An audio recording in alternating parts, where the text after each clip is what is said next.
반갑습니다. 지병근 세무사입니다. 오랜만에 다시 한번 인사드립니다. 오늘 다가구 주택과 주택 임대 사업자와 관련해 가지고 한번 강의 주제를 선정해 봤습니다. 저희 유튜브에 누가 댓글로 다가구 주택과 관련된 주택 임대 사업자에 대한 세제 혜택 그리고 이제 과태료 부분이 어떻게 되는지 한번 정리 좀 해달라고 이렇게 요청이 와가지고 그 내용을 한번 정리를 해봤습니다. 한번 살펴보도록 하겠습니다. 먼저 건축법상 주택 구분을 한번 해볼게요. 주택을 단독주택하고 공동주택으로 나누고 우리가 오늘 배우고자 하는 다가구 주택은 단독주택의 일종이다라고 보시면 될 것 같고 건축법상 다가구 주택에 대해서는 세 가지 요건을 엔드로 충족을 해야 됩니다. 첫 번째가 주택으로 사용하는 층수가 3계층 이하이고 두 번째가 주택으로 사용하는 바닥 면적이 660제곱미터 이하 그리고 19세대 이하가 거주할 수 있는 주택을 다가구 주택으로 보고 있습니다. 따라서 실무적으로 한번 보면은 다가구 주택하고 다세대 주택하고 굉장히 혼동하시는 분이 굉장히 많은 것 같습니다. 쉽게 구분하는 방법은 뭐냐면 다세대 주택은 여러 세대들이 사는 거예요. 따라서 호수별로 등기부 등본이 이제 별도 나오고 있습니다. 근데 다가구 주택은 한 채 단독 주택이기 때문에 전체 하나밖에 등기부 등본이 안 나오고 있습니다. 다가구 주택하고 다세대 주택하고 비교 한번 해볼게요. 다가구 주택은 아까 말씀드렸듯이 주택 층수가 3층 이하고 다세대 주택은 4층 이하입니다. 그리고 바닥 면적은 똑같이 660제곱미터 이하고 세대수는 다가구는 19세대, 다세대는 별도 규정이 없습니다. 제일 중요한 게 주택 층수인 것 같아요. 이따 제가 이제 1세대 1주택 비과세 판정할 때 그때 다가구 주택이 다세대 주택으로 볼 수 있는 경우가 발생하는 걸 제가 말씀을 드릴 텐데 이게 주택 층수가 3층일 때하고 3층보다 더 높을 때하고 세액 차이가 상당히 많이 날 수 있습니다. 이런 다가구 주택을 우리가 이제 임대사업으로 등록을 합니다. 내가 다가구 주택을 신축을 해가지고 그 임대사업을 등록하면 건설 임대주택이 될 거고 내가 매입을 해서 임대사업으로 등록하면 매입 임대주택이 될 겁니다. 또 임대 의무 기간에 따라서 각각 단기 임대주택 또 장기 임대주택으로 구분해 볼 수 있습니다. 특히 다가구 주택을 내가 신축을 했다라고 하면은 무조건 건설 임대주택으로 등록할 수 있는 건 아니고요. 건설 임대주택으로 등록하기 위해서는 소유권 보전 이전 등기 이전에 주택 임대사업자로 등록을 해야만 건설 임대주택이 되는 거고 그 이후에 등록하면은 매입 임대주택이 되는 겁니다. 실무적으로 건설 임대주택으로 등록하는 게 나을까요? 아니면 매입 임대주택으로 등록하는 게 나을까요? 그러니까 작년에 9.13 부동산 대책으로 인해서 크게 두 가지를 막아놨죠. 즉 종합부동산세 합산 배제하고 다주택 중과 배제를 막아놨습니다. 근데 그 막아놓을 때 매입 임대주택에 한해서 막아놨거든요. 따라서 건설 임대주택은 아직까지도 다주택 중과나 아니면 종합부동산세 합산 배제를 8년 장기 임대주택으로 등록한 경우에는 적용받을 수 있다는 얘기입니다. 따라서 지금 신축하고 있는 다가구 주택 또는 다세대 주택은 건설 임대주택으로 등록을 해야만 더 많은 세제 혜택을 적용받을 수 있다라고 보시면 될 것 같습니다. 일단 다가구 주택을 임대사업자 등록을 합니다. 그럼 취득 단계부터 처분 단계까지 다양한 세제 혜택을 받을 수 있는데 그 전제 조건 지방세 혜택을 적용받기 위해서는 지방자치단체하고 또 세목별 적용 요건을 충족을 해야 되고 국세 혜택, 즉 양도세나 종합부동산세가 이제 국세에 해당하겠죠. 요 세제 혜택을 받기 위해서는 지방자치단체 임대사업자 등록을 하고 그 다음에 세무서의 사업자 등록을 하고 세목별 적용 요건을 충족해야만 국세로서의 세제 혜택을 받을 수 있습니다. 그러면 각 세목별로 어떤 혜택이 주어지는지 한번 살펴보도록 하겠습니다. 먼저 취득세 감면입니다. 우리가 임대사업을 등록을 해서 취득세를 감면을 적용받으려면은 몇 가지 적용 요건이 있습니다. 그게 제일 먼저 첫 번째가 뭐냐면 전용 면적이 60제곱평방미터 이하여야 됩니다. 두 번째 요건이 공동주택 및 오피스텔을 최초로 분양받아 취득해야 됩니다. 공동주택과 오피스텔에 한정해서 취득세 감면을 주고 있기 때문에 다가구 주택은 우리가 처음에 살펴봤듯이 공동주택에 해당하지 않죠. 왜? 단독주택의 일종이니까. 오피스텔도 아니죠. 따라서 다가구 주택은 내가 지었건 아니면 매입을 했건 주택임대사업자로 등록한다 할지라도 취득세는 감면되지 않는다라고 이해하시면 될 것 같습니다. 그럼 이번에는 재산세에 대한 감면 한번 보도록 할게요. 임대주택으로 인한 재산세 감면은 두 가지 규정이 있습니다. 첫 번째가 임대주택에 대한 재산세 감면이고 두 번째가 장기 임대주택에 대한 재산세 감면입니다.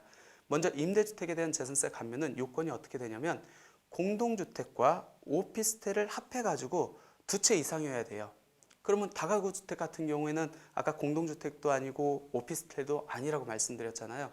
결론적으로 이 임대주택에 대한 재산세 감면은 다가주택 같은 경우에는 적용 대상이 안 된다. 하지만 장기 임대주택에 대한 재산세 감면에는 이건 적용받을 수 있습니다. 공동주택 2세대 이상, 오피스텔 2세대, 그 다음에 이번에 세법 개정으로 들어간 게 다가구 주택 1호 이상 임대하면 적용받을 수 있는데, 근데 이 다가구 주택에 대해서는 또 요건이 몇 가지가 규정되어 있습니다. 뭐냐면 첫 번째가 모든 호수 전용 면적이 40제곱미터 이하여야 된다는 거 하고, 그 다음에 각 호수별 전용 면적이 건축물 대장상에 등재되어 있어야 된다는 요건입니다. 그러면 우리가 실무적으로 보는 다가구 주택은 보통 3계층으로 주택 층수가 되어 있기 때문에 1층은 보통 뭐 피로티나 아니면 주차장으로 쓰고 2, 3층이 이제 주택으로 쓰고 4층에서 이제 주인 세대가 많이 거주를 하죠. 아니면 1층은 상가, 2, 3, 4층은 뭐 임대주고 4층에 주인 세대가 이렇게 거주를 하고 있겠죠. 그럼 주인 세대가 살고 있는 그 호실은 전용 면적이 40제곱미터가 넘잖아요. 그러면 요건 장기 임대주택에 대한 재산세 감면을 전혀 적용받지 못할 수가 있겠네요. 그래서 법에서 어떻게 규정되어 있냐면 임대사업자 본인이 거주하는 실을 제외한 나머지 임대 호수가 40제곱미터 이하이면은 재산세 감면해주겠다라고 구분되어 있습니다. 그럼 그거는 충족을 하는데 또 다른 요건은 뭐냐면 건축물 대장의 호수별로 전용 면적이 구분 기재되어 있어야 됩니다.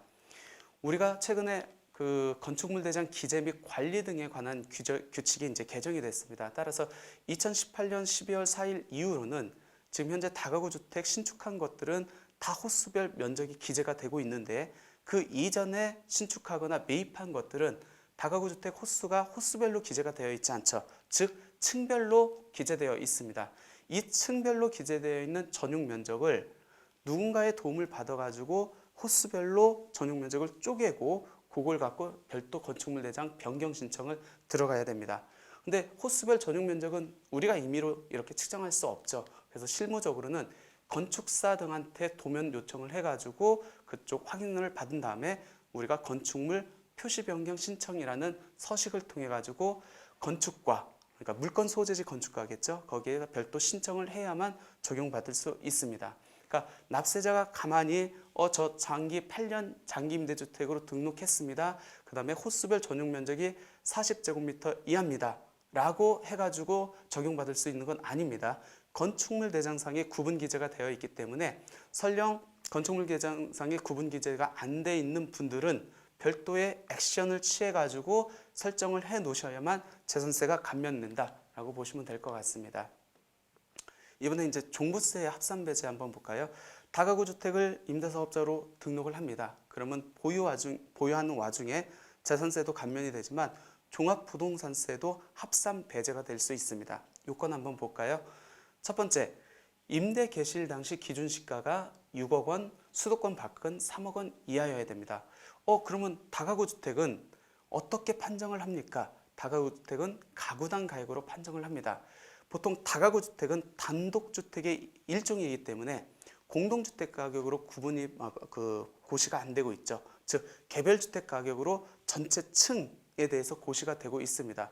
따라서 수도권에 있는 다가구 주택에 대한 개별 고시 가격을 확인해 보시면 거의 6억 원이 넘어요. 6억 원이 넘는다는 얘기는 이 합산 배제를 적용받을 수 없는 상황이 된다는 얘기죠. 따라서 세법에서 다가구 주택은 그렇게 전체 그 가액을 기준으로 하지 않고 전용 면적당 가액으로 판정하겠다라고 규정을 해놨습니다. 그럼 어떻게 가구당 가액을 판정을 하겠죠? 개별주택 가격이 고시가 될 거 아닙니까? 이걸 갖고 전체 연면적 분의 가구당 연면적을 곱해가지고 가구당 가액을 판정하면 되고, 그 가구당 가액이 6억 원 이하이면은 수도권 밖은 3억 원이겠죠. 우리 요건이 충족된다라고 보시면 될 것 같고, 이 종합부동산세 합산 배제를 받기 위해서는 임대사업을 지금은 8년으로 등록을 해야 되죠. 2018년 3월 31일을 이전으로 해서 그 전에는 단기 임대든 장기 임대든 상관없이 5년 이상 계속해서 임대하면은 합산배제 요건이 충족됐는데 2018년 4월 1일 이후부터는 8년 장기 임대로 등록한 경우에만 그 합산배제를 적용해주고 있습니다. 그리고 2019년 2월 12일 날 시행령이 개정돼 가지고 올해부터는 모든 임대주택과 관련된 혜택을 적용받기 위해서는 징액 제한 요건이 추가로 들어갔습니다. 과거 거는 묻지 않겠다. 하지만 2019년 2월 12일 이후에 다시 갱신되거나 체결하는 주택 임대차 계약분부터는 무조건 5% 징액 제한을 준수해야만 합산 배제를 해주겠다라는 내용입니다.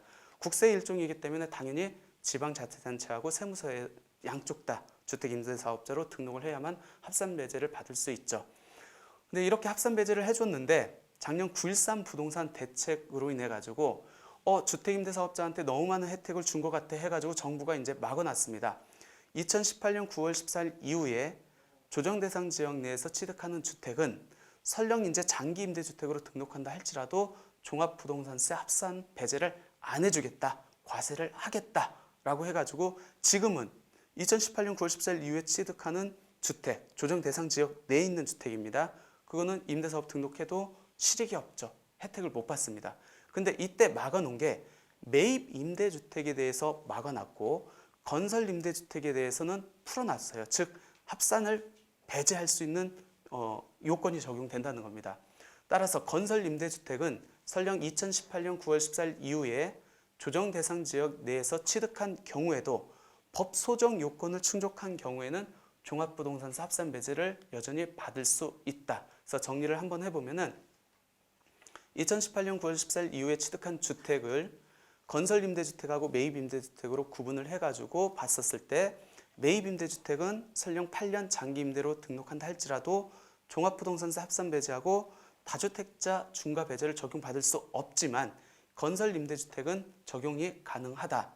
그럼 여기서 말하는 건설 임대주택에 대해 법 소정 요건은 어떻게 됩니까? 전용 면적이 149제곱미터 이하여야 되고 기준 시가가 6억 원 이하여야 됩니다. 매입 임대주택 같은 경우에는 가액 기준을 따질 때 수도권 안에는 6억 원, 수도권 밖은 3억 원 이렇게 이원화돼서 구분을 하는데 이 건설 임대주택은 그게 없습니다. 수도권 밖과 안을 구분하지 않고 그냥 임대 개시일 당시 기준시가 6억 원이라는 규정만 있고 또 매입 임대주택은 한 채 이상만 임대사업으로 등록을 해도 우리가 이제 혜택을 받았었잖아요. 건설 임대주택은 이건 특이하게 2채 이상 임대를 해야 되는 겁니다. 그럼 내가 다가구 주택을 신축을 했습니다. 그러면 주택상으로 보면 한 채잖아요. 가구로 보면 여러 가구가 있겠지만 그럴 경우에 이 2호라는 거는 이 한 채로 봅니까? 아니면 가구당 가구 호수를 가지고 판정을 합니까? 라는 게 문제가 될 수 있잖아요. 그래서 예규에 보면은 한 가구가 독립하여 거주할 수 있도록 구분된 부분을 각각 하나의 주택으로 면적 및 기준시가 요건 충족 여부를 판단하겠다. 즉 다가구는 각 가구를 한 채로 봐가지고 2호 이상 임대했는지 여부를 판정하겠다라고 생각하시면 됩니다. 결론적으로 어떻게 되죠? 다가구 주택 한 채를 신축을 해서 건설 임대주택으로 등록을 한 경우에는 8년짜리로 해야겠죠. 우리가 종합부동산세 합산 배제하고 양도소득세 중과 배제는 그대로 적용받을 수 있다라고 보시면 될 것 같습니다. 그 다가구 주택과 종합부동산세를 판정할 때 가액 기준은 주택 전체 기준시가가 아닌 가구당 기준시가로 판정을 하고 주택 전체 기준시가를 그 주택 전체 면적분의 가구당 면적으로 안분을 해가지고 가구당 기준시가를 판정한다라고 보시면 될 것 같습니다. 이제는 이제 양도소득세로 한번 넘어가 보도록 하겠습니다. 다가구 주택을 내가 임대사업자로 등록을 했었을 때 양도소득세 측면에서는 총 6가지 혜택을 적용받을 수 있습니다. 그 첫 번째가 1세대 1주택 비과세 거주요건 배제, 두 번째가 거주주택 비과세 특례, 세 번째가 이제 다주택자 양도세 중과 배제, 네 번째가 장기보유 특별공제율 추가 적용, 그다음 다섯 번째가 장기보유 특별공제율 특례 적용, 그리고 마지막 양도소득세 100% 감면, 이 혜택을 받을 수 있는데 양도소득세 혜택을 적용받기 위해서는 면적 요건과 가액 요건이 동시에 이렇게 충족을 해야 됩니다. 근데 어떤 거는 면적 요건은 국민주택 규모 이하냐 아니냐 여부를 따지면 되는 거고 가액 요건은 6억 이하냐 아니냐를 따지는데 이 가액 요건 따질 때도 아까 종합부동산세처럼 전체 개별주택 가격을 갖고 판정하는 게 아니고 가구당 면적에 해당하는 가액을 산정을 해가지고 가구당 가액 기준을 적용한다라고 이렇게 보시면 될 것 같습니다. 그럼 한번 이제 세부적으로 한번 구체적으로 한번 들어가 보도록 할게요. 첫 번째 이제 1세대 1주택 비과세 요건에 있어서 거주 요건 배제 혜택입니다. 이거를 이제 좀 더 구체적으로 보기 이전에 1세대 1주택 비과세 요건부터 한번 볼게요. 하나의 세대가 한 주택을 2년 이상 보유한 경우에는 우리가 비과세를 해주고 있습니다. 비과세를 해준다는 것은 세금을 안 매기겠다는 거죠. 근데 모든 금액에 대해서 다 비과세를 적용해 주는 건 아니고 얼마까지요? 9억 원까지만 적용을 해줍니다. 그리고 2017년 8월 3일 이후에 조정 대상 지역 내 소재하고 있는 주택을 취득한 경우에는 취득하는 경우에요. 양도한 경우가 아니고 그 다음은 보유기간 2년만 우리가 원칙적으로는 보유하고 있으면 비과세가 적용되는데 이제부터는 2년 이상 거주를 충족해야만 비과세를 적용을 해준다라고 이제 법이 바뀌었습니다. 그래서 조정 대상 지역 현황은 표에서 보는 바와 같이 이제 확인하시면 될 것 같고요. 그럼 다가구 주택을 대비해 가지고 비교해서 이제 1세대 1주택 비과세 부분하고 아까 임대사업으로 등록했었을 때 거주 요건이 어떻게 배제가 되는지 한번 살펴보도록 할게요. 먼저 다가구 주택과 1세대 1주택 비과세입니다. 다가구 주택은 주택으로 보면은 한 채입니다. 한 채. 근데 각 가구별로 보면은 뭐 각 가구가 굉장히 여러 개 있을 수 있죠. 15가구라고 가정을 해보겠습니다. 그러면 이 다가구 주택 15가구가 속해 있는 이 다가구 주택을 내가 매매한다. 매매 당시에 1주택이다 라고 했었을 때 비과세가 적용되느냐? 우리 소득세법에서는 다가구 주택을 이렇게 취급을 합니다. 원칙은 각 독립된 가구를 각각 주택으로 보고 있어요. 예외적으로 납세자가 선택한 경우에는 그 전체를 하나의 주택으로 보고 있습니다. 그럼 생각을 해보세요. 1세대 1주택 비과세를 받기 위해서는 바보가 아닌 이상은 독립된 가구를 각각 주택으로 볼 여지가 없겠죠. 즉 전체를 하나의 주택으로 보면 되겠죠. 그래서 실무적으로 다 한 채로 보고 그 비과세 여부를 이렇게 판정하고 있는데 중요한 게 아까 다가구 주택의 정의에서 기억날지 모르겠는데 주택수가 몇 개의 층이라겠죠? 3개층입니다. 근데 실무적으로 봤었을 때 다가구 주택 3층 옥상에 옥탑방이 있다든지 아니면 1층 근린 생활을 용도 변경을 해가지고 주택으로 쓰는 경우가 있습니다. 물론 위반 건축물이겠죠. 이럴 경우에 이 주택을 내가 매각을 했어요. 다른 주택 없고 비과세 요건을 충족한다고 가정을 해볼게요.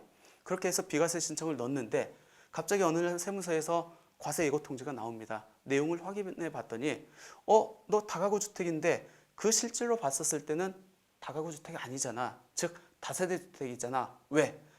주택으로 쓰는 층수가 3개층이어야 되는데 너 옥탑 만들었잖아. 그럼 주택으로 쓰는 층수가 3개층이 아니고 4개층이죠. 아까 처음에 다가구 주택과 다세대 주택을 비교했었을 때 다세대 주택은 어떻게 됐죠? 주택으로 쓰는 층수가 4층 이상이었죠. 그러니까 서류상으로는 다가구 주택이지만 세무서에서 보는 관점은 그 실질로 봤었을 때는 다가구 주택이 아닌 다세대 주택으로 보겠다는 겁니다. 그럼 이걸 다가구 주택을 다세대 주택으로 봤을 때 어떤 문제가 있죠? 다세대 주택으로 보면은 15채가 이제 각각 한 채 한 채씩입니다. 그럼 이 15채 중에서 한 채는 비과세를 적용해 주고 나머지는 주택수로 산정해가지고 과세가 된다는 건데 이 주택이 조정 대상 지역 안에 있다고 가정을 해봅시다. 그럼 어떻게 되죠?